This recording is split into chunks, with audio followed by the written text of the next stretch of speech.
Welcome back to the channel. My name's Tefty. And I'm Meems. Today we're looking at ambient music, and specifically a track that we had written a couple days ago, right? Yes. Actually, we recorded a couple days ago, which we will be showing you a snippet of that, so you can see. We'll be in different clothes.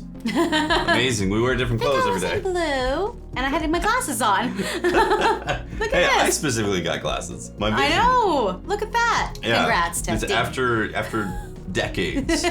I officially have glasses now. Yep, you joined the Glasses Club. Yeah, it's Glasses Club, exactly. So we started a project called Sound of the Path, and it's basically a artsy YouTube channel for us to make hiking videos mixed in with like ambient, evolving type of emotive Relaxing, music. meditative sounds, over our adventures. About 10 years ago, we actually did a lot of that music, so we're relatively familiar with that type of stuff, and you do like a lot of just vocal, emotive type of stuff, right? Going with the flow, chanting.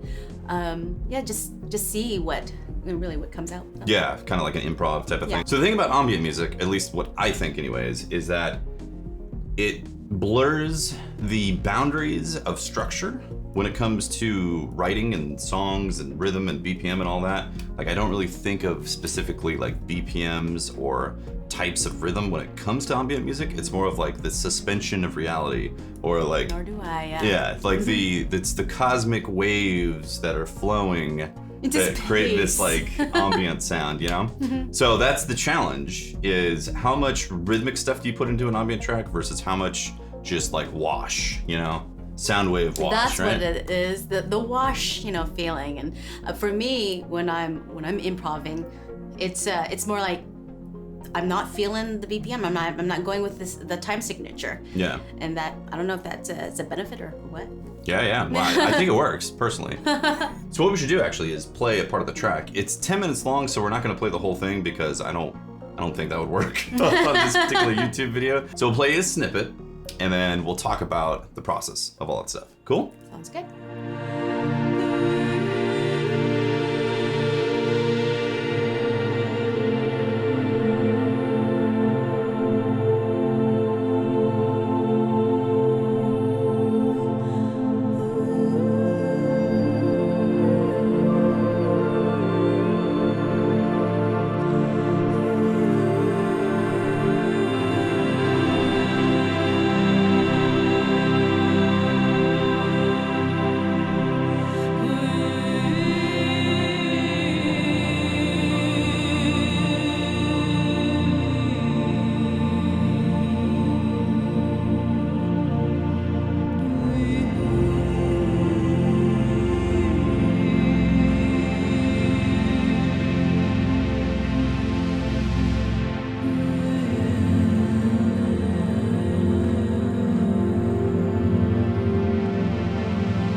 All right, so let's talk about what you just heard right there. What we did was we took this setup right here, which consists of the Digitone as the main brain. We've got the Digitakt, which is doing some sparkly things. We've got the Novation Peak, which I think is a phenomenal synthesizer, so much so that we ended up getting the Summit as well. And so we got the Novation Summit and we got the Peak in this track, and the Digitakt, it has 2 channels that are doing stuff that is also being piped into the timeline, the Strymon timeline and the Strymon Big Sky. Both of these are adding to this spatial effect type of thing. So that's kind of like the overall gist of what's happening right there.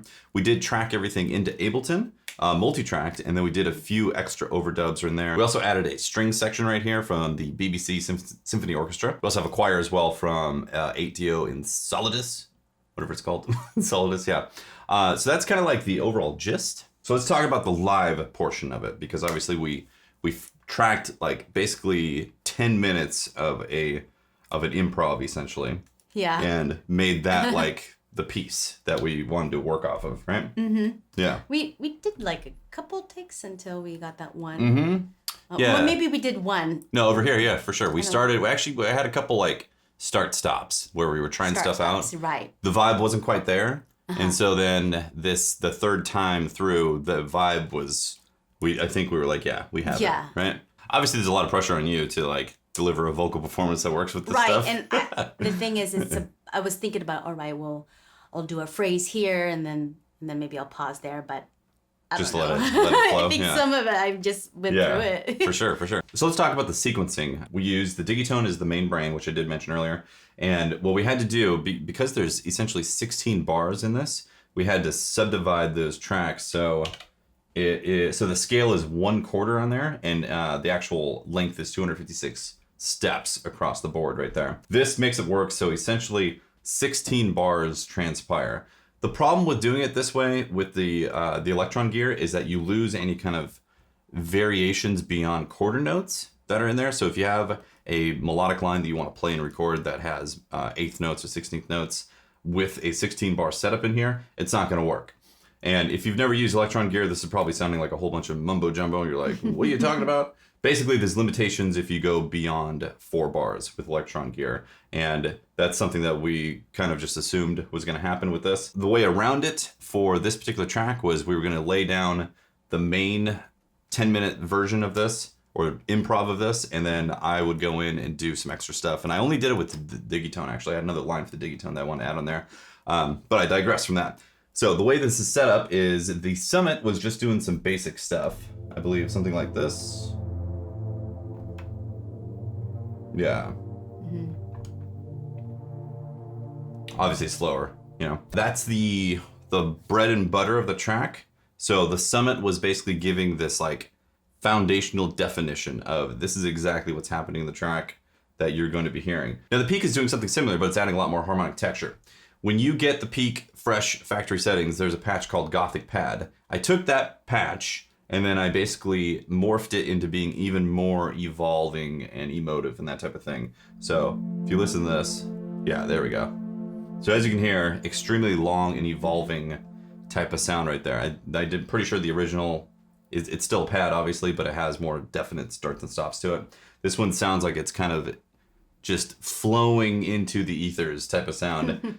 Specifically, the number 3 verb on here is fantastic for large catacomb type of, right? Cathedral type of like sounds right there. And then the delay is stacking on top of that. And I do believe I put a little bit of chorus as well. So long delay type of reverberations, or I mean, delay lines that are coming in, that's also getting hit with the reverb, sets up a lot of that, that ambient sound. But additionally, the attack and the release have been pushed up considerably. So you have very long tails that happen right there, and they get stacked with the delay and the reverb. And then when you go to the next chord, they just start blending into each other. Feels like it just lasts forever. Yeah, you know?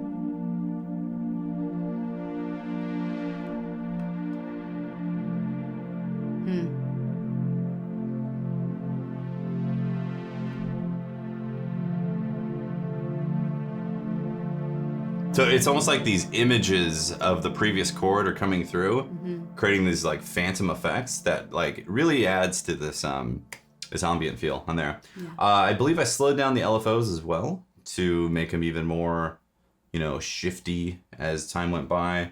I adjusted the filter to be 12 dB on there, and throughout the performance I was messing with the overdrive, the distortion, and the resonance as well. It really adds to like the effect of, like if I, here, will you hold a F major right there? Yeah. For me? Thanks, babe. So then I go like this.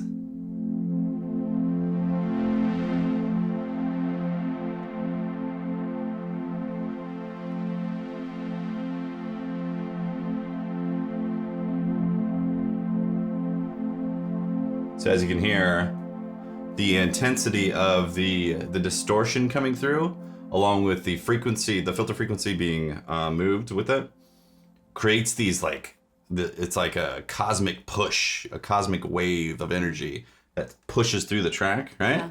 And creates this like... Colors. Yeah, this like ocean type of deep sea type of thing going on. That's really cool. Yeah. Push-pull feel. Yeah, like a push-pull. So that is like the bread and butter of the track right there. Between the summit, laying down absolute harmony right there. Like this is definitely the chords that are coming through.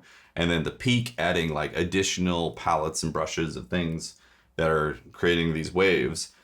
That like sets up the bread and butter, right? Yeah. But we do have more stuff on there. So I did use a patch on the Digitone that I did the same thing too, where I took the amplitude and the release and all that. Or I took the attack and release on the amplitude and elongated them to make them have this type of thing going on.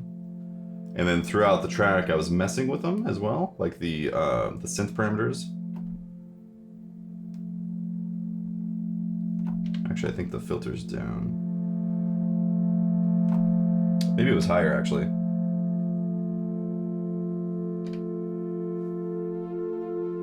Yeah.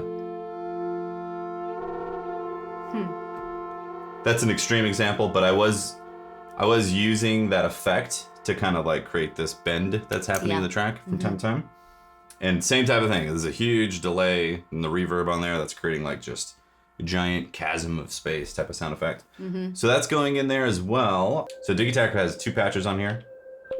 Just these 2 are being used, and they're just actually marking the downbeat of the measures here. Like I believe each measure is getting one, so I think it was doing something like this. It's like a splash. Yeah, it's almost like a water splash.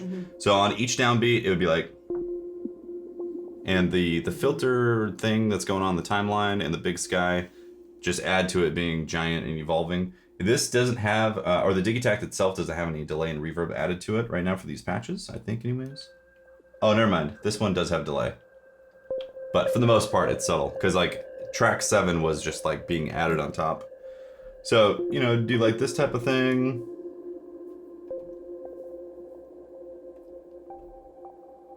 You know, on each like measure that was coming down. And that would just basically earmark some timing in the track to give you a sense. Every now and then you'd be like, oh yeah, there's some rhythm that makes sense for how the track would unfold. And then it would get washed away from like the pad sounds. And then you'd hear another one of these plucks that would then be like, oh, there's a pluck. And it's definitely, I think it was about the same amount of time ago. So it's like creating the illusion that we're at 50 BPM. Even though you're definitely like, I don't know specifically if I'm at that. Yeah. It's ambiguous. Yeah, it's ambiguous, exactly. So I think that's the live stuff, right? Yeah, and what I did was I muted the Digitakt every now and then, and just heavily rode filter cutoffs for this stuff to lay down the bass for the track, right? Yeah. Yeah, cool. So that's live right there. Recorded all that into Ableton. As you can see, we have the track set up right here. Again, it was about 10 minutes or so. I did do some trimmings here and there, and I also aligned it to the grid. When we set it up in the Digitone, it was 50 BPM, so with Ableton, you can make it 50 BPM and it's good to go. And then all we had to do was zoom into the Digitakt right here, and the Digitakt's pulse notes right there, the little plucks and plings, were perfect for lining up measures in here. So you could see Digitakt, Digitakt little plucks right there.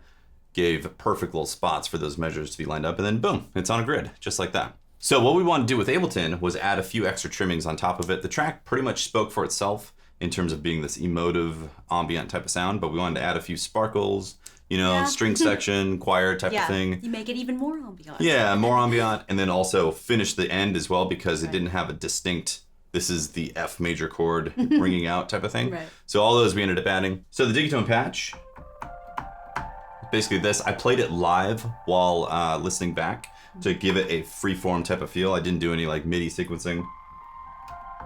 But basically listened to it, just played through type of thing. I also added some additional reverb as well. Oh, something that I didn't mention yet is Meems Vocals has a a Valhalla room. Valhalla. It's got a big vocal hall, which is almost 11 seconds. This particular one just ended up really folding into the track really well, which we really enjoyed. And then her vocal chain just has the fab filter and then an echo as well. And this echo is adding to that space vibe type of thing as you sing through the track. Right. Yeah. And then the fab filter, I think I'm just, rolling off some bass, a little bit of the highs as well, because we just wanted to like, just fold in, everything folds into the track type of thing. Yeah. So there's that. And then it's like I said, the ending just had some F major chords ring out for both the peak and the summit right there. That gave that finalization. And then we also added a string section from the BBC Symphony Orchestra. I believe all four of these, so violins 1, violins 2, violas, and cello, they're all the legato patches. So I'll play a snippet of these strings. Just really simple writing. There's on the chords, 4-part harmony moving with the chord structures. A lot of nice textures.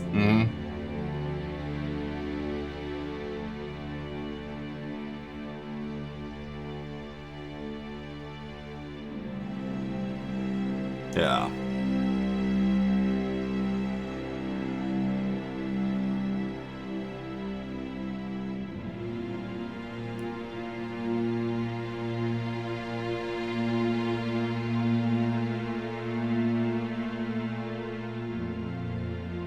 So you get the idea, yeah? Basically just steps through with the chords. It also is getting hit with a bunch of reverb as well, I believe Valhalla on those strings. And then we also have a choir sound, once again also getting the Valhalla, I think it's the fourth one. What is this? The Basilica of Santo Spirito. Almost a 12-second reverb. It's adding more juicy space. This choir sounds like this. It's from 8 Dio and Solidus.